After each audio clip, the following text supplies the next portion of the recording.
சோழ பாண்டியன் என்னும் மூவர் செம்மடியிலே தவழ்ந்து முச்சங்க தொட்டிலே கிடந்து பாவல நெஞ்சத்திலே வளர்ந்து பன்னிசை போர் மஞ்சத்திலே துயின்று தேனும் துணை பாலும் தெகுட்டாத தெல்லமுதை தெய்வத் தமிழுக்கு அழுத்திட்ட என் கம்பன் வள்ளுவன் இவர்கள் நூலோடும் நுகிலோடும் ஊட்டி வளர்த்திட்ட தமிழ் எழுத்தாணி கல்வி எடுத்துக்கொண்டு களிமண் தட்டுகளில் கல்வெட்டுகளில் ஒளி சுவடிகளில் மூங்கில் பட்டயங்களில் காகித படிவங்களில் களிமண் வடிவங்களில் என எல்லா கால நெறிகளும் மாற நின்று எல்லா மொழிகளும் மீறி நின்று 2000 ஆண்டுகள் தாண்டி நிற்கும் உன்னத மொழியாம் என் தாய் தமிழ் அன்னைக்கு வணக்கம்.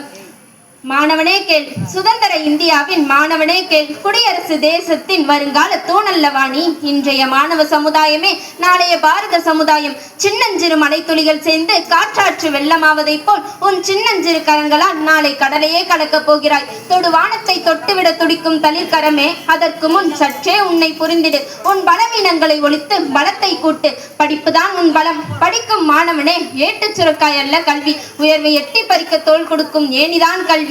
விண்ணை பிடிக்க ஏங்கும் மாணவனே, முதலில் உன்னை படி. உன்னோடு உறவாடும் பல வீணங்களை படி. அது தன்னாலே பறந்தோடும் வரை படி. சந்திப்பவர்களை படி, பிற சிந்திப்பவற்றை படி. நடந்து கொண்டிருப்பதை படி, நடக்க போவதை படி. பெற்றோரிடம் பற்றோடு வாழ்வதை படி. நோயொழிந்த பாரதம் உருவாக்கப்படி. மதி எழுந்த விதியை நொறுக்கும் படி. பொறியியல் மட்டுமே சோறு போடுமா? சேற்று வயலில் நாட்டு நட்டபடி. நவீன வேளாண்மையை படி. படித்த மாணவனே, பணத்திற்கு பணியாதே. பணத்திற்காக அயல் நாடுகளை கடத்தப்படும் அடிமை கைதியாகாதே. உனக்காக காத்திருப்பது உன் தாய் மட்டுமல்ல, உன் தாய் நாடும் தான். வேலை தேடி அலைந்து சோர்ந்தே நின்னாதே. வென்றவனை கேட்டுப்பார், வென்றவனை கேட்டுப்பார். முயற்சியின் எல்லை எதுவென்று புறப்படும் மாணவனே, கல்வி உன் திறமையின் அளவுகோல் அல்ல, உன் பாதங்களை தாங்கும் வெற்றி படிகள் மட்டுமே.